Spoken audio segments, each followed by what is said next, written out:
average age of competitors, just 16 years old. If you're a younger fan here in the audience, you dream of one day being here. If you're the same age, you look to your peers as people to look up to and aspire to be as good as one day. If you're a parent, I'm sure you can imagine what's going through these kids' minds. Here we go, folks. Tfue on your screen.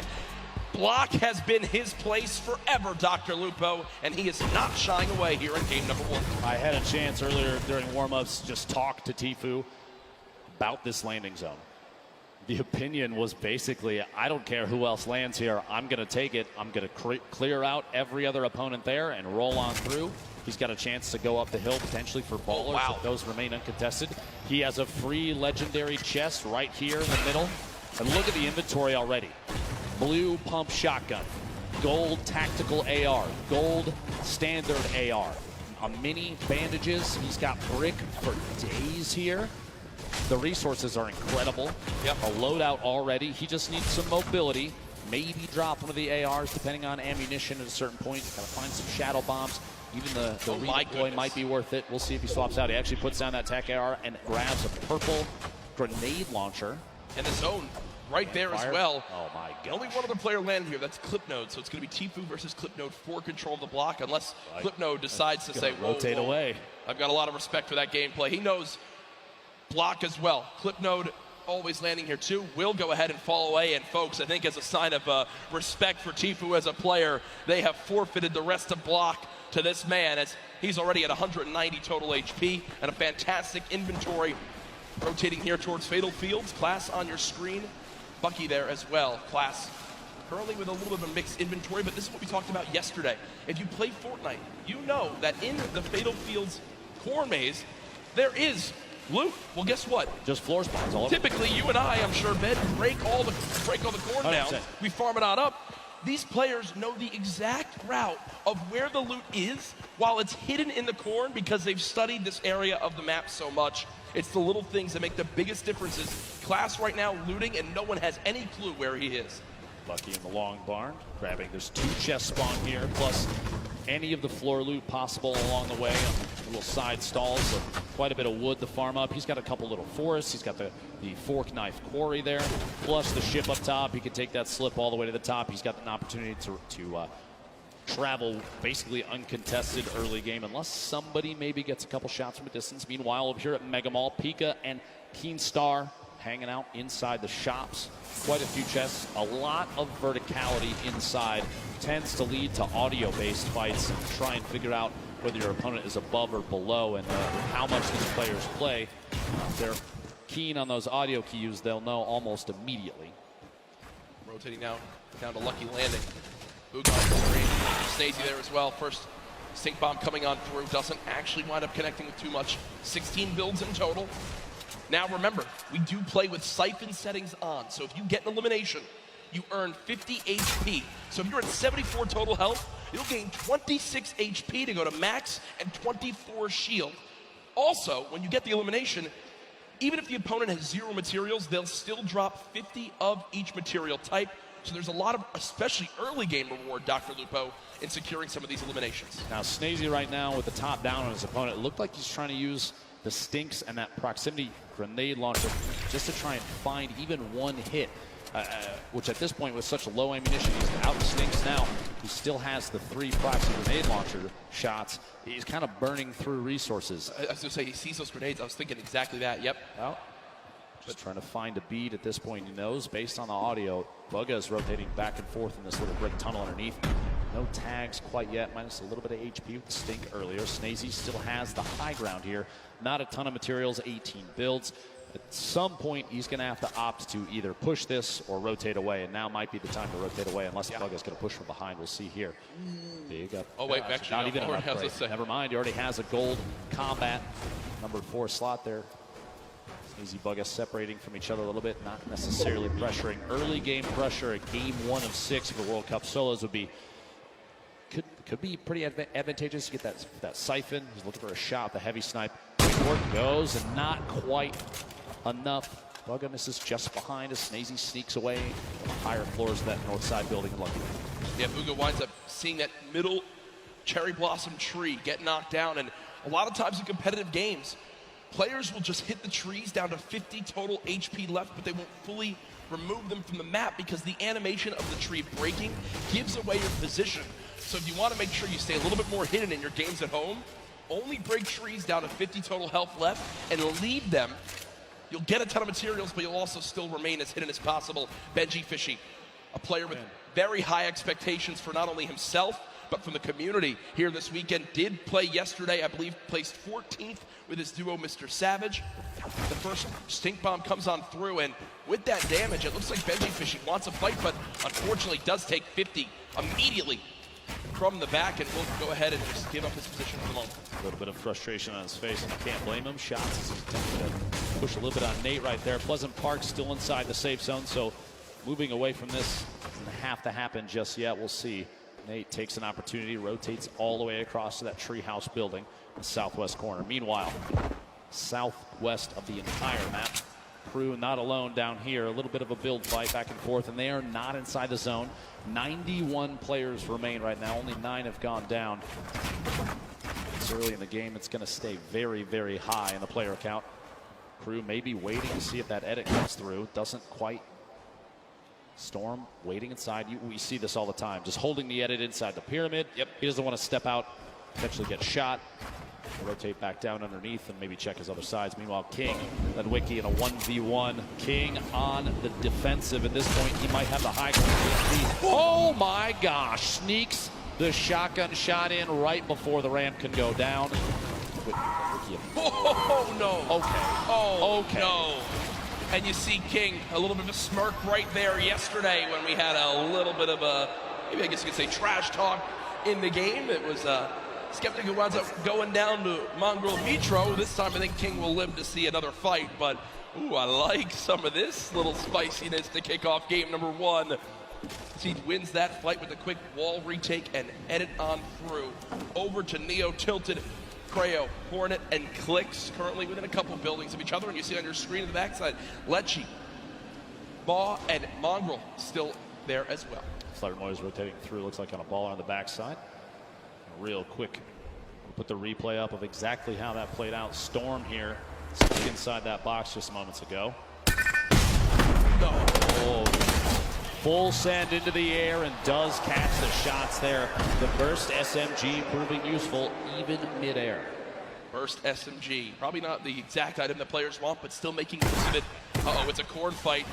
Dr. Lupo, you're used to this in Nebraska, as right now we've got like Rogue home Shark. for me, Jack. Yeah, this is, I mean, you've got a ton of skill in this one, as we see Rogue Shark currently dropping down the bandage for the moment.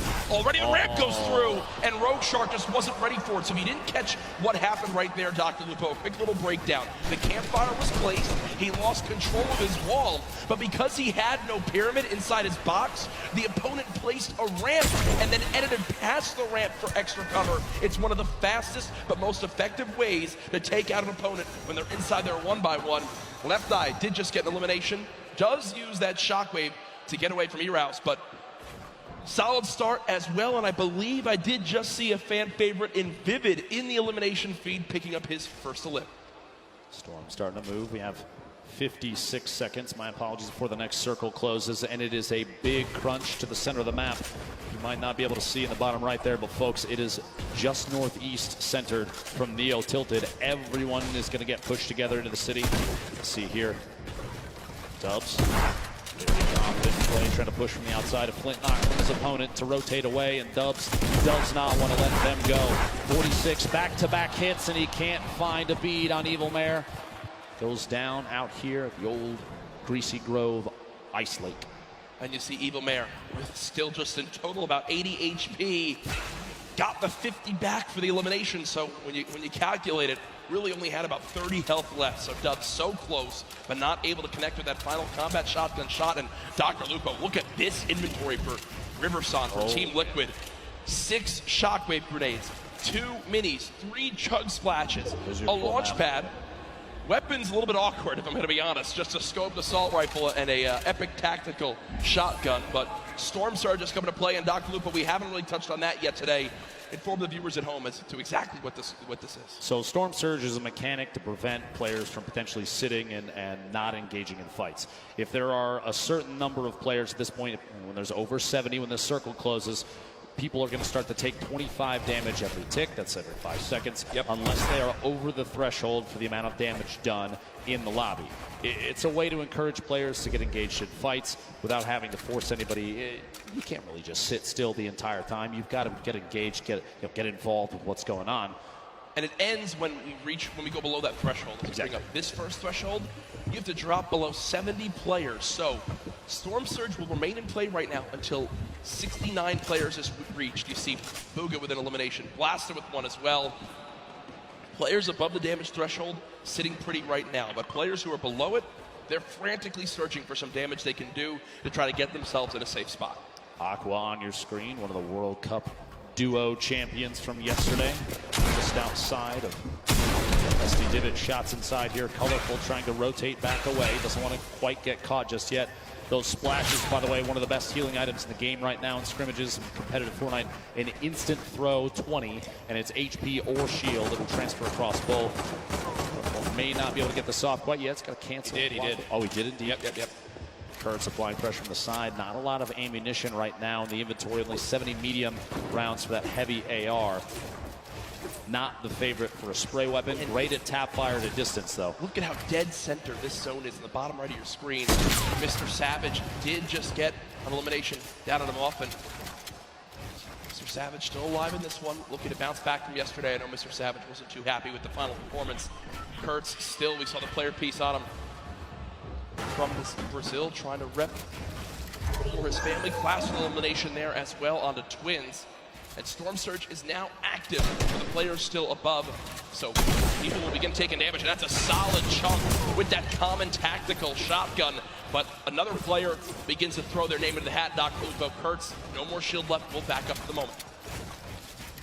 At this point with the circle where it is, we've got 60 seconds before things start to close, and I would say maybe a third of the field is still outside of the next safe zone. You're going to see a lot of players pushing to Loot Lake. You have to realize, if you're watching at home, if you're here at Arthur Ashe Stadium, competitive Fortnite is very much about late game strategy and positioning. 74 players right now remaining does not surprise us in the slightest, to be honest, especially with how much money is on the line. Harrians goes down. Start picking up that one, but not enough damage dealt. You see the Storm Surge. 2 more players need to get eliminated. I think he just got up now as players began to drop. So Wakey went down to the Storm, Skype with an elimination onto Astonish. So we are 1 player away from the end of Storm Surge, and there it is as we just hit the threshold. So now no more panic has to come through for these players for the moment. The next one will come into play in a couple more zones as Keenstar right now, the double qualified player from France, currently set on up against Envy's Bucky as they are within a couple boxes of each other.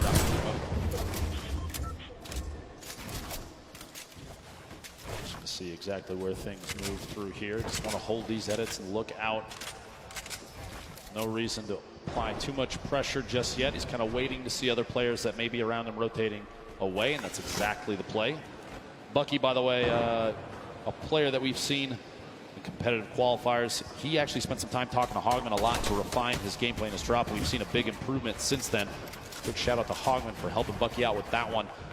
All the way here to the World Cup solo finals. Will he use one of the campfires in the inventory for 25 extra health? It depends on the play. If he's looking towards late game, he's going to try and hold on to those for a heal off potentially when that final zone starts to close. We'll have to see. A quick reminder, by the way, on the right side of your screen, a victory royale. The win is worth 10 placement points. Those are big. Top 5 is 7 points. Top 15 is 5. Top 25 is 3 points, and every single elimination for these players is an additional point. We go, the focus of the current map right now. A lot of players out here on the hill. Northeast side of Neo Tilted, actually a pretty good spot. You have multiple slips nearby while those are still on. You have to remember those do turn off. Skype picking shots. I believe that's on DRG just to the south. No pressure applied there. He's trying to sneak any shot he can through. Actually, it's challenged. surprises me. Doesn't go for the build there to protect and get a better spot. Wow, that's solid damage, though. Just go for it. Solid damage, and look what's also on the ground right there. The legendary infantry rifle. Still can swap to that when needed. Right now, choosing to go with the spray weapon. This is a player that's close. We have a replay coming on in soon of Mega from FaZe, who played yesterday in the duos competition with Dubs. Dubs already dropped his game. We'll see how Mega plays this one. Gets in the opponent's box. 2 clean shots. And there it comes through. And near max materials, Slurp Juice as well as Chug Splashes will be sitting pretty with the inventory right there. The next zone did just pop on up, moving to kind of the eastern side of the current zone. And what we're seeing right now from Skite is Skite recognizes he's got extra materials back. So he's going to run back, build out a little bit, grab the excess materials, and continue to tunnel with these mats. He's also juggling items over as well to still have the ability to use these whenever he would like to wish to in these next zones. Here's everyone on the map. A rocket being fired on the far side. Bizzle there still on your screen. Commandment, Epic Whale. Prisionero still boxed up in metal just outside the zone, and Stompy, who was one of the more dominant European players in the online qualifier, still in this one, but Zate was in the lead with Saf yesterday. 5 of the 6 games, but in the end not able to close it out. You see, just continuing to spray, is above the damage threshold. This next threshold of players, Dr. Lupo, 50. So we're about a minute away before it activates. Bizzle with elimination, though, down on the Stacey. At this point, too, you have a lot of players. Crunch is going to start to happen. Player count starting to dwindle.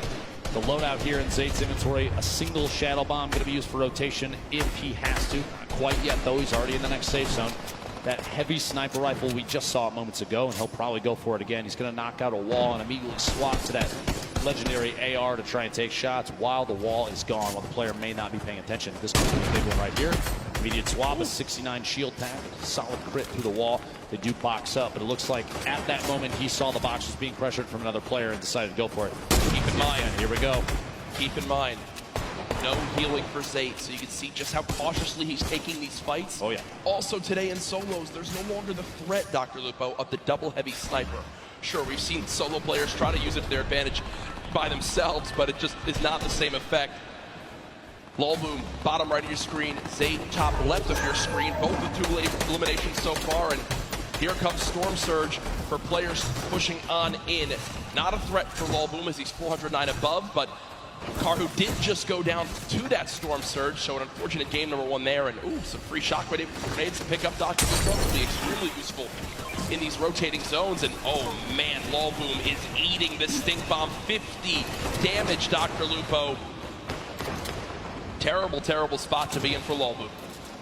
Lolboom, a solo Irishman, qualified for the World Cup here. Going to have to push on through and try and make his way to the next safe zone. Multiple ballers on the outside. He might be able to grab that one in the water right there if he sees it when he pops out. You can see Vivid on your screen. Evil Mare still there as well.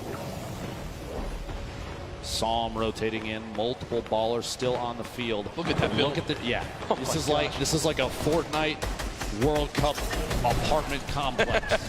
You have countless players stacked in next to each other. Bizzle going for the edit reset, can't quite catch himself just yet. Bugha still making plays happen. A lot of people have him high up on the leaders, and here it is again. Yarkos with the elimination from earlier on, down onto Aqua, who obviously was our Fortnite World Champion yesterday in duos.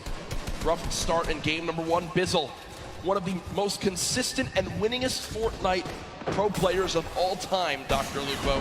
When you say a veteran in Fortnite competitive, Bizzle is at the top of that list, but here's Yarkos again, now on the high ground after that first elimination, down onto Aqua, looking for more right now as he's got ultimate high. This is one of the best spots in the game right now. We'll have to see where the map is going to rotate, the north-northwest, so he's going to have to make a move soon. A very hefty weapon loadout. Not a whole ton of rotation. Does have the 2 launch pads, does have the redeploy, but those are going to leave you exposed up in the air. Go to look back, King. Rotation here. The feed starting to light up. 38 players. Oh, yeah. And that count is going to go down, down, down. Zate eliminated by Left Eye. Colorful taking up another one out as well. King, 4 eliminations. You have to remember, placement points don't kick in until top 25, so he only has those 4. So those are 4 very, very big points. Here we go. The Storm starting to pressure players. You're going to see a lot of launch pads and redeploys coming to play, and those community movement mechanics like launch pads placed on the ground can be tough. A player actually just flew right through King's box. That could have been bad, Dr. Lupo. That could have been real bad. Maybe a trap play from either player. We'll have to see here. Benji fishing the feed, taking another elimination. Top 35 now, Jack, as we're coming 30 seconds away from the next circle. And Mr. Savage trying to contest Rux for height as they both continue to build on up. Mr. Savage goes for the shot. Rux gives it up for the moment. So game one right now, the height goes to Mr. Savage, but there's still a ton of time left on the low ground right now. You've got Pika week, Class week, Fledermoy's week, Tuesday week as well. Mr. Savage has shot down Rux for the moment. He still continues to keep height. Yarkos, though, looking to challenge right now. 27 players left. Placement points about to come into play. Yarkos takes the ultimate high in the backside there. Riverside from Team Liquid flying across right to left of your screen. Multiple players. Ultimate low ground warriors down there, both in and out of ballers. Class looks like he might be looking for a campfire in the middle of it. Mr. Savage. King at 7 limbs and has made it into placements. King absolutely the #1 performance so far in game one. 120 in total HP. Can he find us a limb? No! As the crowd erupts. Top 20 now, though, but King got the job done. There was 27 players left, Dr. Lupo. King eliminates the last 2 to make it a top 25 for the placement points. Huge plays there. Waylon Kurtz going down to the feed. What a shot and a quick edit swap there. Bugha showing why he's one of the most active. Top 15. Players. Top 15. Mag with a Elin. Your feed in the top left. One of the most important things to watch if you're looking for players' names. Here he's going to have to wait and bait players out. Movement now. Here it is. The Shadow Bomb for rotation. He's still got 2 more in his inventory, which this late in the game is huge. He does have 3 shockwave grenades as well, in case height needs to be taken, or even a long-range rotation. 8 players remaining. Jack Yarkos, 4 eliminations. Everyone in here getting those placement points. Beam from above and goes down. No builds. Going to be tough there. Saw him picking up that Elin. Bugha, though, 5 right now moving forward. But not only that, 2 Shadow Bombs left, still with shockwave grenades too. The #1 point we've seen in competitive Fortnite this weekend, when do you use the shockwave to go for height? It's Sam currently on height. Bugha sees that. That was him taking a look for exactly where the player is. I think it's time, Dr. Lupo. No, Shadow Bomb will be used. Okay, so not quite doing it yet. Looking for a high ground. Yeah, I was looking to see. He's saving those. Don't you worry. I guarantee before too long, a player like this is going to make plays. Sitting the edge of the Storm, the box up. He's going for edit shots. Big hit. My gosh. The outside. Bugha picking up his 6th elimination. Creo, Rux, Bugha all on the low ground. Bella EU. One player to shockwave the height. It's still Sam up top. Still got it. Same floor as Creo. 1v1 up top. 1v1 on the bottom. Stuck in the box. Big hits. Back-to-back shots.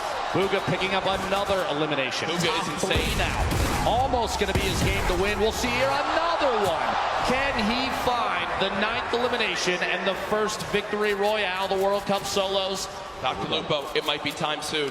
It might be time soon. Bugha smiling. He's got the health advantage on Creo. He does. Folks, it might be time for the shockwave play. Bugha could soar up into the sky. Go for it. Here it is. Shockwave to height. Shots coming in.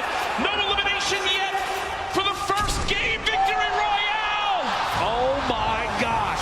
Confident play from Bugha. What a monster. The first victory royale. The crowd on their feet. Bugha, calm, cool, and collected, wipes out 5 of the last top 6 players for the victory royale. What a swing of points right there, Dr. Lupo. You get the win. You get max placement points. 9 limbs too. Folks, that is a statement game #1 for Bugha. And here it is again. The shockwave up. Creo tried to prepare. You see the damage coming on through, but at that point, with that much of a health advantage, Creo stands no shot. What a brilliant ending. Talk about a great late game. Solos absolutely living up to the hype of the duo competition yesterday. Imagine being in the World Cup finals, and instead of opting